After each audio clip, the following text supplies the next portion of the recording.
السلام علیکم ورحمۃ اللہ وبرکاتہ۔ بسم اللہ الرحمن الرحیم۔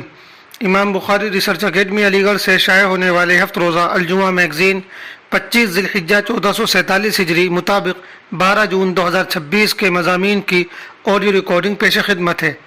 پہلا مضمون ہے محنت کے بغیر کچھ نہیں، محمد فرید حبیب ندوی۔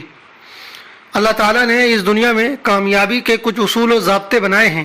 اگر ایک طالب علم محنت نہ کرے اور کامیابی کی تمنا کرے، یا ایک دکاندار ٹھیک طریقے سے کاروباری اصول اختیار نہ کرے اور کامیاب بزنس کھڑا کرنے کی سوچے، تو یہ دیوانے کا خیال ہے اور کچھ نہیں۔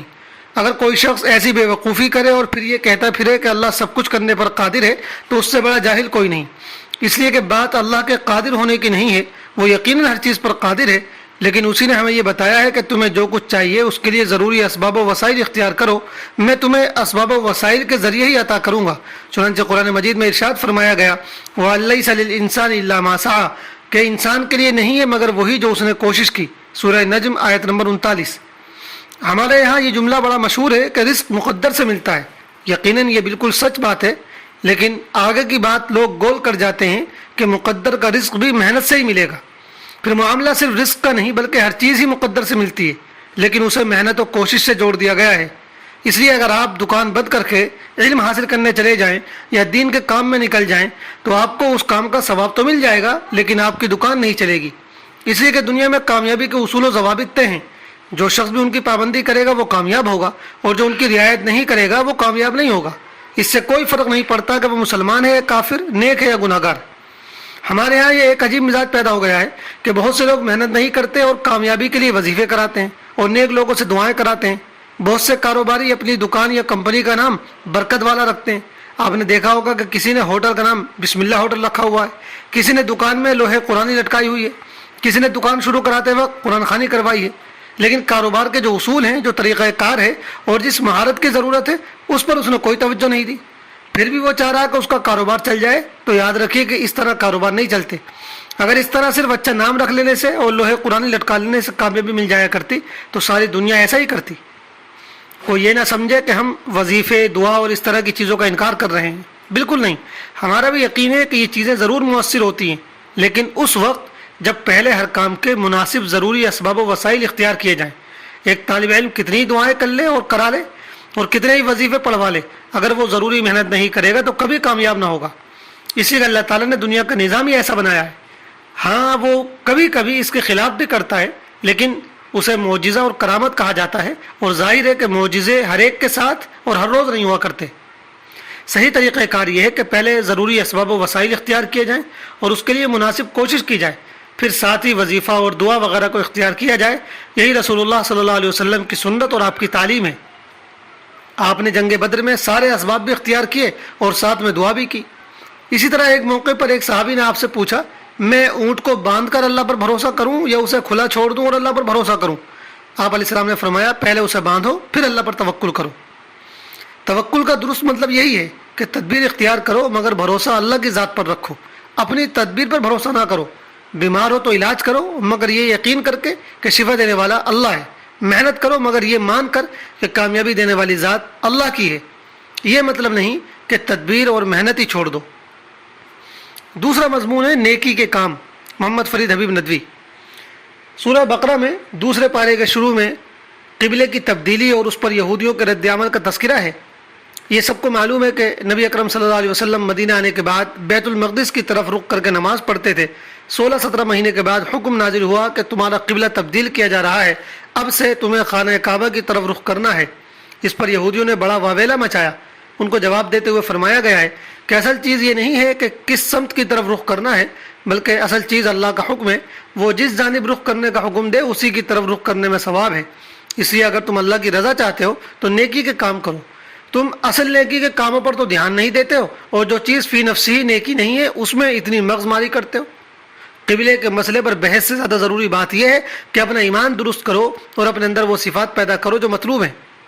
چنانچہ ارشاد فرمایا گیا، لیس البر ان تولوا وجوہکم الی آخر الآیہ، کہ نیکی بس یہی تو نہیں ہے کہ اپنے چہرے مشرق یا مغرب کی طرف کر لو، بلکہ نیکی یہ ہے کہ لوگ اللہ پر، آخرت کے دن پر، فرشتوں پر، اللہ کی کتابوں اور اس کے نبیوں پر ایمان لائیں اور اللہ کی محبت میں اپنا مال، رشتہ داروں، یتیموں، مسکینوں، مسافروں اور سائلوں کو دیں، اور غلاموں کو آزاد کرانے میں خرچ کریں، اور نماز قائم کریں، اور زکوٰۃ ادا کریں، اور جب کوئی عہد کر لیں تو اپنے عہد کو پورا کرنے کے عادی ہوں، اور تنگی اور تکلیف میں نیز جنگ کے وقت صبر و استقلال کے خوگر ہوں۔ ایسے لوگ ہیں جو سچے ہیں، اور یہی لوگ ہیں جو متقی ہیں۔ سورہ بقرہ آیت نمبر 177۔ اس آیت کی روشنی میں ہمیں مسلمانوں کا بھی جائزہ لینے کی ضرورت ہے۔ آج ہم میں سے کتنے لوگ ہیں جو اصل ایمان و اعمال اور خیر کے کاموں پر تو زیادہ توجہ نہیں دیتے، لیکن جو بالکل معمولی درجے کی چیزیں ہیں یا جو فروعی مسائل ہیں ان میں سارا زور صرف کرتے ہیں۔ مثال کے طور پر سر پر ٹوپی پہننی ہے یا نہیں، نماز میں آمین آہستہ کہنی ہے یا زور سے، وغیرہ۔ دوسری بات اس آیت میں غور کرنے سے یہ سامنے آتی ہے کہ اس میں اسلام کے تمام شعبوں کا خلاصہ آ گیا ہے۔ بنیادی طور پر اسلام کے 5 شعبے ہیں: ایک ایمان و عقائد، دوسرا عبادات، تیسرا اخلاق، چوتھا معاملات، اور 5واں معاشرت۔ تو اس میں ایمان و عقائد کا بھی ذکر ہے کہ اللہ، آخرت کے دن، فرشتوں، نبیوں اور کتابوں پر ایمان لاؤ۔ اسی طرح عبادات میں نماز و زکوٰۃ اور انفاق کا ذکر ہے۔ اسی طرح اخلاق میں سچائی اور وعدہ نبھانے کا ذکر کیا گیا ہے۔ پھر اسی طرح معاشرت میں رشتہ داروں، یتیموں اور مسکینوں کا خیال رکھنے کا حکم ہے، اور ظاہر ہے کہ رشتہ داروں میں والدین، بھائی بہن اور میاں بیوی سب شامل ہیں۔ اسی طرح سچائی اور وعدہ نبھائی میں معاملات بھی آ گئے، اس لیے کہ مالی معاملات اور لین دین میں یہ دونوں چیزیں بنیادی اہمیت رکھتی ہیں۔ تیسری بات یہ معلوم ہوئی کہ اسلام محض عقائد یا چند عبادات کا نام نہیں، بلکہ وہ ایک جامع نظام ہے جس میں عقائد بھی ہیں، عبادات بھی ہیں، اخلاقی پہلو بھی ہیں، سماجی امور بھی ہیں اور معاشرتی حقوق بھی ہیں۔ ایک اچھا مسلمان وہ نہیں ہے جس کی صرف عبادت اچھی ہو اور جس کا یقین مضبوط ہو، چاہے اسے اپنے سماج کی کوئی فکر نہ ہو، بلکہ اچھا مسلمان وہ ہے جو ایک طرف اپنے ایمان اور عبادت کی خوبصورتی کی فکر کرتا ہے تو دوسری طرف وہ اپنے سماج اور سوسائٹی کی بہتری کے لیے بھی کوشش کرتا رہتا ہے۔ تیسرا مضمون ہے ایک صدقہ ایسا بھی، محمد خالد ضیاء صدیقی ندوی۔ اسلام ایک مکمل ضابطۂ حیات ہے جو نہ صرف عبادات بلکہ انسان کے اخلاق اور رویوں کی بھی بہترین تربیت کرتا ہے۔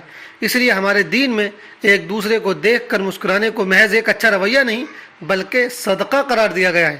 اللہ کے پیارے نبی محمد مصطفیٰ صلی اللہ علیہ وسلم کا فرمان ہے، اپنے بھائی سے مسکرا کر ملنا تمہارے لیے صدقہ ہے۔ ترمذی شریف حدیث نمبر 1956۔ عام طور پر یہ سمجھا جاتا ہے کہ صدقہ صرف مال و دولت کا ہوتا ہے جسے ہر انسان دینے کی استعداد نہیں رکھتا، لیکن اسلام کی خوبصورتی دیکھیے کہ اس نے غریب اور امیر دونوں کو برابر موقع دیا کہ وہ اپنے حسن اخلاق سے صدقے کا ثواب حاصل کر سکیں۔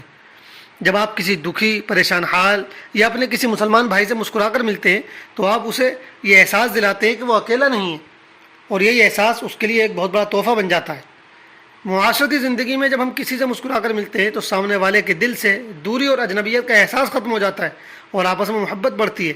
آج تقریباً ہر شخص کسی نہ کسی ذہنی دباؤ یا پریشانی کا شکار ہے، ایسے میں ہماری ایک ہلکی سی مسکراہٹ کسی مایوس دل میں جینے کی نئی امید پیدا کر سکتی ہے۔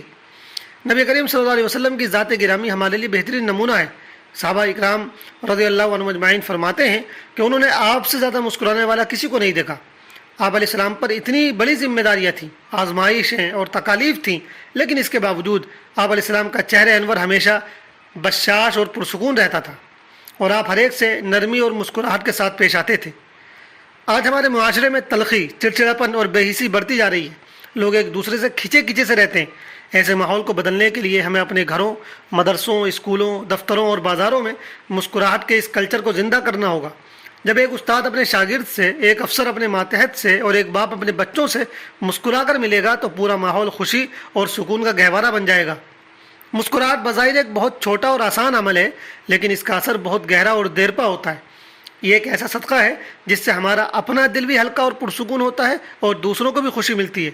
ہمیں چاہیے کہ ہم اپنے پیارے رسول صلی اللہ علیہ وسلم کی اس پیاری سنت کو اپنائیں تاکہ ہم دنیا میں بھی محبتیں بانٹ سکیں اور آخرت میں بھی اس کا بہترین اجر پا سکیں۔ چوتھا اور آخری مضمون ہے مسائل۔ پہلی صف میں کسی دوسرے کو ترجیح دینے سے کیا پہلی صف کا ثواب ملے گا؟ سوال: پہلی صف میں نماز پڑھنے والے کے متعلق جو فضیلت احادیث میں وارد ہوئی ہے، کیا اس فضیلت کا وہ بندہ مستحق ہوگا جو ادباً اپنے سے بڑے کسی بزرگ یا استاذ کو اپنی پہلی صف کی جگہ دے کر خود دوسری صف میں نماز پڑھے؟ جواب: شریعت مطہرہ میں نماز باجماعت کے دوران میں پہلی صف میں کھڑے ہونا انتہائی فضیلت، خیر اور برکت کا باعث ہے۔ البتہ کسی عالم دین، استاد یا بزرگ کی تعظیم کی خاطر اپنی جگہ چھوڑ کر انہیں آگے کرنا ایثار اور ادب کے زمرے میں آتا ہے، جو شرعاً نہ صرف جائز بلکہ مستحسن ہے۔